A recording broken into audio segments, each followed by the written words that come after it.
Tiene que haber existido una serie tremenda de discusiones porque lo que se confirmó hoy, lo anunciamos, lo mencionamos hace a esta altura ya bastante más de un mes atrás, si no me equivoco, y había trascendido desde la Casa Blanca. El impacto puede ser enorme y de eso hablaremos con una abogada especialista en inmigración en instantes. Primero, detalles. La Casa Blanca publicó un comunicado sobre los detalles de la orden ejecutiva que anunció el presidente de Estados Unidos, Joe Biden, el pasado lunes. Con la norma se quiere reducir el número de solicitantes de asilo en la frontera sur del país. La iniciativa tiene como meta frenar la entrada de migrantes por la frontera con México y supone una de las medidas migratorias más duras que llega en plena campaña para las elecciones de noviembre próximo. La orden permitirá cerrar la frontera una vez que el promedio semanal de detenciones diarias alcance un número de personas que no sea manejable por las autoridades fronterizas. La medida además permitirá deportar a los migrantes que crucen ilegalmente sin tener que procesar antes sus pedidos de asilo. Yo estoy anunciando medidas para prohibir que los migrantes que crucen ilegalmente la frontera sur reciban asilo.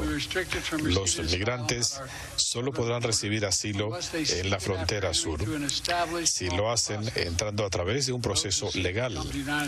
Y aquellos que traten de venir a Estados Unidos legalmente, por ejemplo, pueden hacer una cita, llegar a un punto de ingreso. Ellos todavía serán elegibles para el asilo.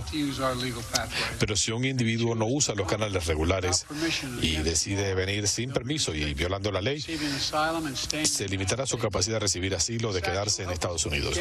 Esta medida se mantendrá vigente hasta que el número de personas que tratan de ingresar legalmente esté en un nivel que nuestro sistema pueda manejar de manera efectiva.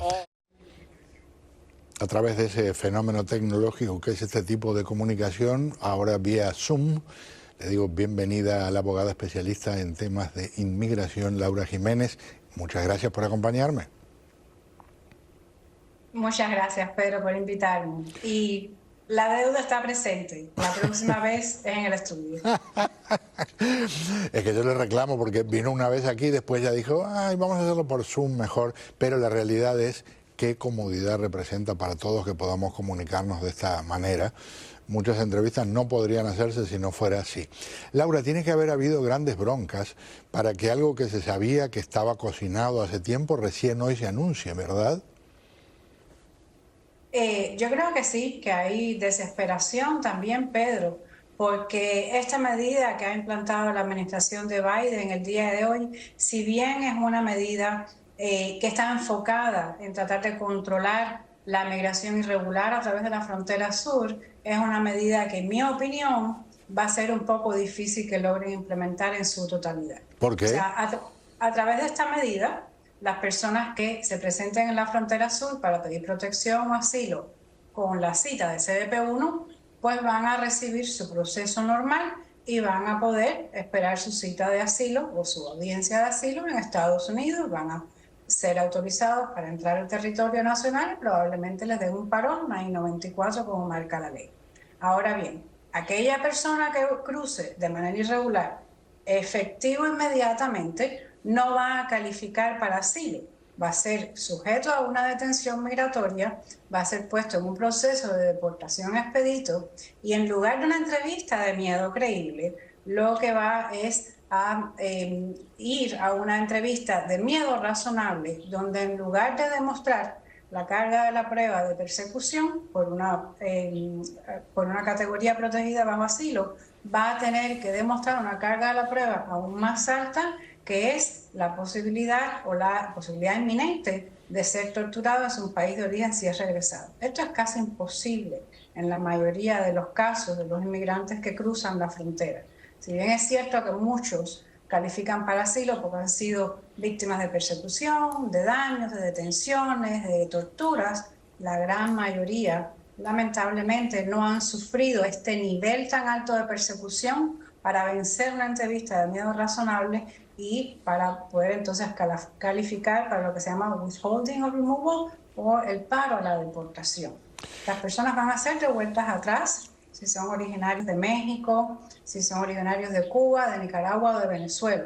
Y van a ser puestos en este proceso de deportación que va a durar prácticamente horas, quizás unas 24 o 48 horas máximos, y las personas que van a estar exentas de esta regla pues van a ser los menores que crucen no acompañados y los grupos familiares. Pues la intención del gobierno, según el comunicado, es no ir en contra de las reglas tradicionales de asilo que marca la ley, la Constitución y los tratados internacionales, sino tratar de respetar los derechos y el debido proceso.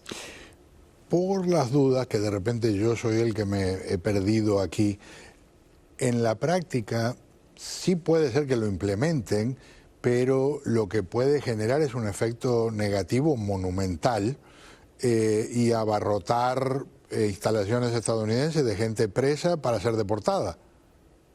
Es que no, ok. La mayoría de las personas que están... CBP-1 está dando alrededor de 1.000, 1.200 citas diarias, ¿ok? Cuando alcanzan el número. Ahora bien, en estos momentos hay un número de cruce aproximado de 4.000 inmigrantes semanales, lo cual... ¿Semanales? Va muy por encima, es un promedio aproximado, un poco por encima de lo que estaba estimado que podían controlar. ¿Qué está diciendo Biden? Bueno, toda persona que cruce legal a través de la cita de CBP-1, donde se va a tratar de dar un número limitado de citas diarias, pues va a calificar para su asilo. Pero aquella persona que no cruce de manera legal, pues va a ser sujeta a esta regla restrictiva y además, cuando esos cruces ilegales lleguen al límite de los 2.500 diarios, pues entonces la frontera va a cerrar, va a ejecutar el INA, el artículo 212F, que le permite cerrar la frontera ante la sospecha de amenazas de seguridad. Y ya. Pues esta frontera, si el número no se logra controlar y no logra bajar en un periodo de 7 días a los 1.500 originales, no se va entonces a rescindir INA 212F y la frontera continuará cerrada.